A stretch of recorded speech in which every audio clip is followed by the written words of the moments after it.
नमस्कार दोस्तों, यदि आपका पति किसी गलत रास्ते पर चला गया है और वह आपको बहुत ही ज्यादा परेशान करता है, आपकी किसी भी बात को नहीं सुनता है, आपके घर में प्रतिदिन कलेश होता है और वह आपको समझने के लिए तैयार ही नहीं है, क्योंकि हर महिला चाहती है हमारी जो गृहस्थी है वह खुशी खुशी चले।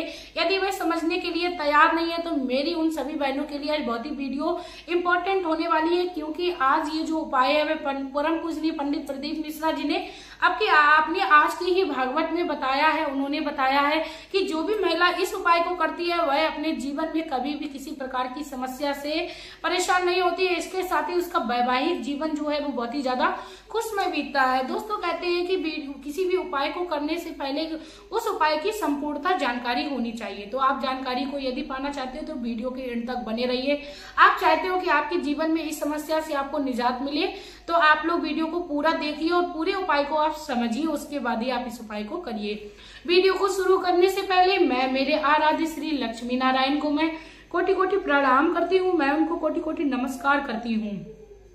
दोस्तों, आजकल की जो सबसे बड़ी समस्या है कि महिला जो है वह अपने घर में खुश नहीं रह रही है।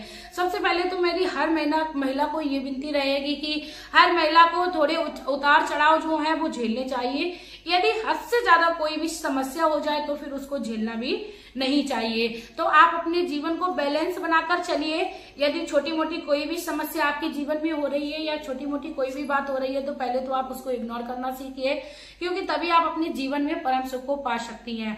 उसके बाद दोस्तों, अब मैं महिलाओं के लिए, अपनी प्यारी बहनों के लिए जो आसान सा उपाय लेके आई हूँ उसको साझा करती हूँ। लेकिन दोस्तों, यदि आप लोग भूल जाते हो तो प्लीज आप लोग किसी कॉपी पर इसको नोट कर लीजिए। इसी के साथ मैं आप लोगों से एक और रिक्वेस्ट करना चाहूंगी कि आप लोग प्लीज यदि चैनल पर नए हो तो आप लोग मेरे चैनल को सब्सक्राइब कर लीजिए, बेल आइकन को भी प्रेस कर लीजिए, जिससे मेरी जितनी भी नोटिफिकेशन है वह आप लोगों तक पहले से पहले पहुंचे। क्योंकि मैं अपने चैनल पर काफी सारे ऐसे उपाय और काफी सारी इन समस्याओं का समाधान लेकर आती रहती हूँ। मेरा पूरा एक मकसद रहता है कि मेरी बहनें जो है वो अपने जीवन में सुखी रहे, किसी भी प्रकार की कोई समस्या से परेशान ना रहे। तो आप अपने जीवन में यदि समस्या से परेशान निजात पाना चाहते हो तो आप लोग मेरे चैनल को सब्सक्राइब करिए, वीडियो पर भी विजिट करते रहिए। काफी सारी वीडियोस मैं ऐसी लाती रहती हूँ। इसी के साथ दोस्तों, मैं आप लोगों से कह दूं, श्री लक्ष्मी नारायण का, महादेव का प्यारा सा कमेंट भी कर दीजिए। यदि संभव हो जाए तो आप लोग ये भी बता दीजिए किस जगह से आप मेरी इस वीडियो को देख रहे हैं। आपको क्या करना है, आपको शुक्रवार के दिन उपाय करना है, क्योंकि परम पूजनीय पंडित प्रदीप मिश्रा जी का है तो जाहिर सी बात भगवान श्री भोलेनाथ का ही उपाय है और बहुत ही आसान भी होगा, क्योंकि वह अपनी हर भागवत में बहुत ही आसान उपाय अपने भक्त को बताते हैं। तो मैं परम पूजनीय पंडित प्रदीप मिश्रा जी को भी नतमस्तक होकर प्रणाम करना चाहूंगी, क्योंकि उन्होंने बड़े से बड़े संकट, बड़े से बड़े रोग, बड़ी से बड़े जो भी समस्या होती है वह व्यक्तियों की हल की है। और इनका हम लोग लाइव प्रमाण उनकी भागवत में जब वो पत्र पढ़ते हैं खुद ही देखे हैं। तो दोस्तों, आप लोग अपनी समस्या का समाधान पाने के लिए आपको क्या करना है, आपको 5 बेलपत्र लेने हैं और आपको 1 घी का दीपक लेना है जो गोल बाती का बनाना है। और यदि आपके घर में घी नहीं है तो आप तिल का भी दीपक जला सकते हो। दोस्तों, आपकी श्रद्धा अनुसार है, उसमें आपको ओनली 5 दाने चावल के डालने हैं। बस आपको ये याद रखना है कि चावल जो है वो टूटा हुआ नहीं होना चाहिए। जैसे कि दोस्तों, दीपक जो होता है लोगों के जीवन में प्रकाश करता है, लोगों को अंधकार से प्रकाश की ओर ले जाता है, उसका ये कार्य होता है। और चावल का ये कार्य होता है कि वह सबसे पहले तो धार्मिक कार्यों में बहुत ही ज्यादा इस्तेमाल किया जाता है, हमारे घर के भंडारण में भी इस्तेमाल किया जाता है। इसके साथ ही कह सकते हैं कि जिस भी घर में चावल कभी खत्म नहीं होता है उस घर में हमेशा माता लक्ष्मी का वास होता है। तो आप चावल 5 दाने गिनती के, आप 5 दाने चावल के ले लीजिए, 1 शुद्ध घी का दीपक ले लीजिए। उसके बाद आप अपने 5 बेलपत्र ले लीजिए। दोस्तों, आपको याद रखना है बेलपत्र यदि संभव हो जाए तो पहले तो आप अपने घर में लाइए। परम पूजनीय पंडित प्रदीप मिश्रा जी कहते हैं कि जब भी कोई सामग्री हम लोग अपने घर में ले आते हैं उसके बाद यदि उसका इस्तेमाल करते हैं तो हमें उसका कई गुना लाभ मिलता है, क्योंकि उसमें एक कह सकते हैं छाप लग जाती है कि ये हमारे घर की चीज है, बिल्कुल चीज है। इसके साथ ही वो अपनी वीडियोस में ये भी बताते हैं कि 1 लोटा जो जल हम लोग ले जाते हैं वो कोशिश करिए अपने घर से ही ले जाएं।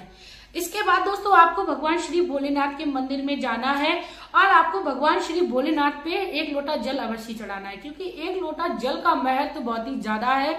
भगवान श्री भोलेनाथ की जब हम लोग दैनिक पूजा भी करते हैं, यानी नियमित रूप डेली वाली जब पूजा करते हैं, उसमें भी 1 लोटे जल मात्र का बहुत ही बड़ा महत्व है। खाली 1 लोटा जल मात्र आपके जीवन की सारी संकटों को दूर कर देगा। दोस्तों ये तो है डेली का नियम, आप डेली नियम बना लीजिए। यदि आप अपने घर में रह जाते हैं और आप मंदिर नहीं जा पाते हो किसी कारणवश, तो आप लोगों के लिए मैं बहुत ही अच्छा आसान सा एक उपाय बता दूं। परम पूजनीय पंडित प्रदीप मिश्रा जी कहते हैं कि भगवान भोलेनाथ को यदि किसी पत्थर में भी हम लोग उनका नाम लेकर, उनका स्मरण करके यदि जल चढ़ाते हैं, तो भगवान श्री महादेव स्वीकार करते हैं। बिल्कुल सही बात है दोस्तों।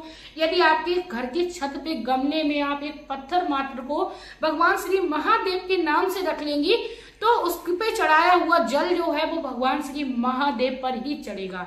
सबसे पहली बात तो ये है, जो आपको नियमित रूप से नियम बना लेना है, आपको 1 लोटा जल अपने घर पर ही चढ़ा लेना है।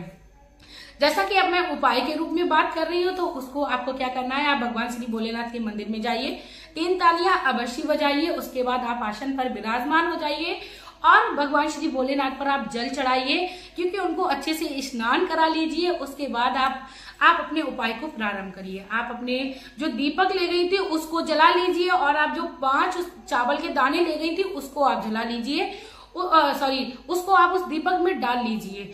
उसके बाद दोस्तों आप जो 5 बेल पत्र ले गई थी उनको बहुत ही आपको ध्यान से रखना है। किस तरीके से रखना है मैं आप लोगों को बताती हूँ।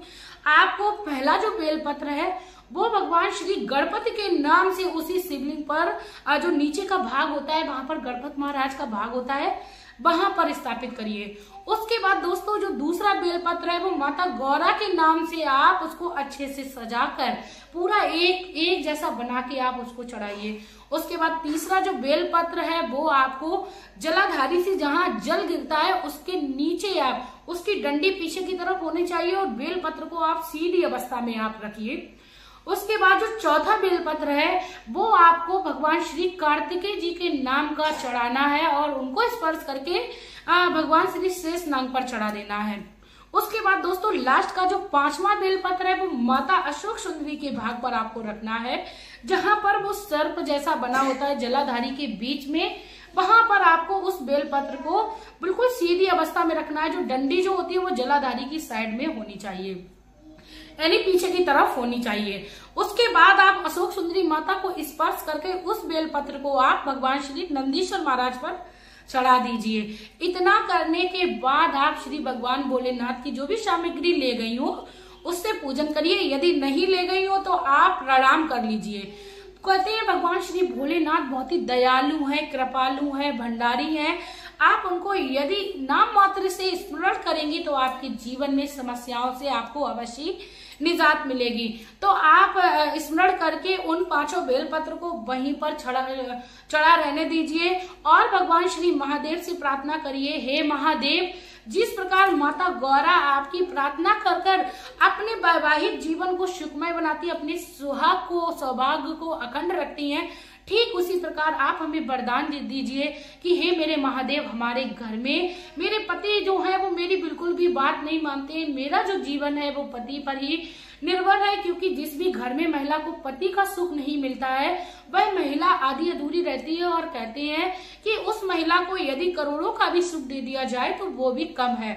तो आप इस प्रार्थना के साथ महादेव से विनती करिए और पूरा नतमस्तक होकर उनको आप प्रणाम करिए। आप भावना करिए कि भगवान श्री महादेव के चरण में आप चिपट चुकी हो, उनके चरणों से आप बहुत ही तेजी से आपने उनके चरणों को पकड़ लिया है, और महादेव ने आपको बहुत ही अच्छा आशीर्वाद दिया है और अपने सीने से लगाया है। इतनी यदि भावना आप कर लेंगे तो भगवान श्री महादेव का आपको आशीर्वाद अवश्य प्राप्त होगा। आपके पति का भी आपको सुख मिलने लगेगा। इसके साथ ही आपका वैवाहिक जीवन जो है वह भी सुख में चलने लगेगा, और आपके घर में किसी प्रकार की कोई भी परेशानी है दोस्तों, कोई भी, उससे आपको निजात मिल जाएगी। दोस्तों कहते हैं कि यदि किसी उपाय को या भगवान के प्रचार प्रसार को कोई भी लोगों तक पहुंचाता है तो उसका अनंत गुना फल उसको नाम मात्र से मिल जाता है। कहते हैं कि यदि भगवान का प्रचार प्रसार लोग वीडियो के थ्रू कर रहे हैं, मेरा भी एक ही उद्देश्य है कि मैंने मानव तन पाया है तो भगवान का प्रचार और प्रसार करते हुए अपने जीवन को व्यतीत करें। तो दोस्तों यदि आप भी चाहते हो कि भगवान का नाम और प्रचार करते हुए अपना जीवन व्यतीत करें तो आप लोग इस वीडियो को ज्यादा से ज्यादा शेयर करिए, क्योंकि शेयर करने मात्र तक आप लोगों तक जानकारी को पहुंचा देंगे, साथ में महादेव का नाम आप लोगों तक पहुंचाएंगे। इससे महादेव बहुत ही ज्यादा प्रसन्न होते हैं और महादेव कहते हैं कि जो भी भक्त मेरा प्रचार नाम मात्र लेता है उसको मैं कभी भी किसी प्रकार की परेशानियों में नहीं रखता हूँ। इसके साथ ही वो ये भी कहते हैं कि जो दूसरों का भला करता है उसका मैं स्वयं भला करने आता हूँ और इस पृथ्वी पर विचर करके उस व्यक्ति के सारे दुखों को हर लेता हूँ। तो दोस्तों यदि आप चाहते हो आपके सारे दुख को हर लिया जाए तो वीडियो को शेयर करिए, चैनल को भी सब्सक्राइब करिए, और क्योंकि मैं आपके जीवन से संबंधित काफी सारी वीडियोस लाती रहती हूँ। इसी के साथ दोस्तों मेरा भी यही उद्देश्य है, यदि 10 में से कोई एक बहन भी मेरी अपने जीवन में खुशियों को पा रही है मेरे द्वारा बताए हुए इस वीडियो से, तो मैं अपने आप को बहुत ही ज्यादा भाग्यवान समझती हूँ। इसी के साथ दोस्तों अब मैं वीडियो में आप लोगों से लेना चाहूंगी विदा। आपका प्यार और कीमती समय देने के लिए धन्यवाद।